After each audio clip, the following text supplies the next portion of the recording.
സന്യാസിനിയും വയലാറും. നമസ്കാരം. KKGFന്റെ 188-ാം എപ്പിസോഡിലേക്ക് സ്വാഗതം. വയലാർ രാമവർമ്മ എന്ന ഗന്ധർവ കവിയുടെ തൂലികയിൽ നിന്ന് പിറന്ന ആയിരക്കണക്കിന് ഗാനങ്ങളിൽ നമ്മെ ഇന്നും വിസ്മയിപ്പിക്കുന്ന ഒന്നാണ് രാജഹംസത്തിലെ സന്യാസിനി എന്ന ഗാനം. എന്നാൽ ഈ ഗാനത്തിന് പിന്നിൽ സിനിമയെ വെല്ലുന്ന വലിയൊരു ജീവിത നാടകമുണ്ട്. വയലാറിൻ്റെ തന്നെ ജീവിതത്തിലെ ചോരയിട്ടുന്ന ഒരു പ്രണയകഥ. വയലാറിൻ്റെ ആദ്യ ഭാര്യയാണ് ചന്ദ്രമതി തമ്പുരാട്ടി. അവർക്ക് കുട്ടികളുണ്ടാവില്ലെന്ന് ഡോക്ടർമാർ വിധി എഴുതിയപ്പോൾ തൻ്റെ കുടുംബ പരമ്പര നിലനിർത്താനായി അവർ തന്നെ മുൻകൈയെടുത്ത് സ്വന്തം അനുജത്തി ഭാരതി തമ്പുരാട്ടിയെ കൊണ്ട് വയലാറിനെ വിവാഹം കഴിപ്പിക്കുന്നു. തൻ്റെ പ്രിയപ്പെട്ടവൻ്റെ ജീവിതത്തിന് വെളിച്ചം പകരാൻ സ്വന്തം ദാമ്പത്യം ബലി നൽകി അവർ ആ പടിയിറങ്ങി. വയലാറിൻ്റെ തറവാടായ രാഘവ പറമ്പിൽ നിന്നും തൃപ്പൂണിത്തുറയിലെ സഹോദരൻ്റെ വീട്ടിൽ ഏകാന്തമായ ജീവിതത്തിലേക്ക് അവർ സ്വയം വഴിമാറി.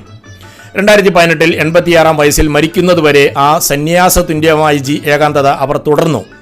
ഈ ഗാനത്തിലെ വരികൾക്കിടയിൽ വയലാർ ഒളിപ്പിച്ചു വെച്ച ആ നോവ് നോക്കൂ. ആരും തുറക്കാത്ത പൂമുഖവാതിലിൽ അന്യനെപ്പോലെ ഞാൻ നിന്നു. തന്നെ ബലി നൽകി സന്യാസം വരിച്ച പ്രിയപ്പെട്ടവളെ കാണാൻ വയലാർ ചെന്നിട്ടുണ്ടാകാം. പക്ഷെ തൻ്റെ ത്യാഗത്തിൽ ഉറച്ചു നിന്ന ആ സ്ത്രീ അദ്ദേഹത്തെ കാണാൻ കൂട്ടാക്കിയിട്ടുണ്ടാവില്ല.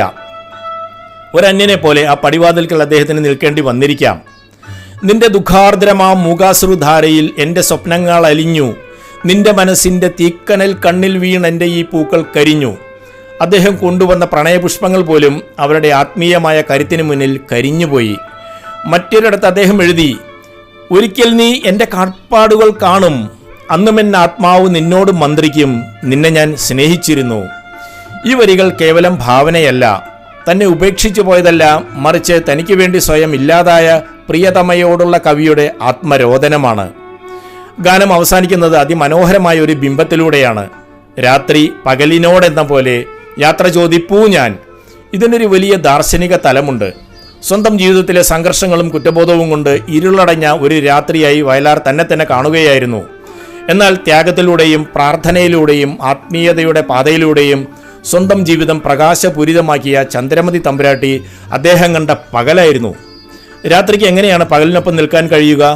പകൽ ഉദിച്ചു നിൽക്കുമ്പോൾ രാത്രിക്ക് യാത്ര ചോദിച്ച് പിൻവാങ്ങാനല്ലേ കഴിയൂ?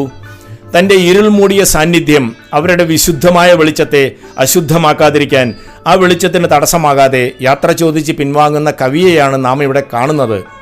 വയലാറിൻ്റെ ഈ ഹൃദയവ്യഥയെ സംഗീതത്തിൻ്റെ ആത്മാവിലേക്ക് ആവാഹിച്ച ജി ദേവരാജൻ മാസ്റ്ററെയും ആ വേദന സ്വന്തം ശബ്ദത്തിലൂടെ നമ്മെ അനുഭവിപ്പിച്ച ഗാനഗന്ധർവൻ KJ യേശുദാസിനെയും ഈ വേളയിൽ നമുക്ക് സ്മരിക്കാം.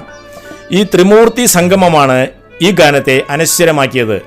പ്രണയം വിജയിക്കുമ്പോഴല്ല, മറിച്ച് പ്രണയിക്കുന്നവർക്ക് വേണ്ടി സ്വയം ഇല്ലാതാവുമ്പോഴാണ് അത് പുണ്യമായി മാറുന്നത്. ഈ പശ്ചാത്തലം മനസ്സിൽ വെച്ചുകൊണ്ട് വയലാറിൻ്റെ ജീവിതത്തിലെ ആ നോവുന്ന സത്യം ഓർമ്മിച്ചുകൊണ്ട് ഈ ഗാനം ഒരിക്കൽ കൂടി ഒന്ന് കേട്ടു നോക്കൂ. ഒരു നൊമ്പരം ബാക്കിയാകും. Bye from KKG.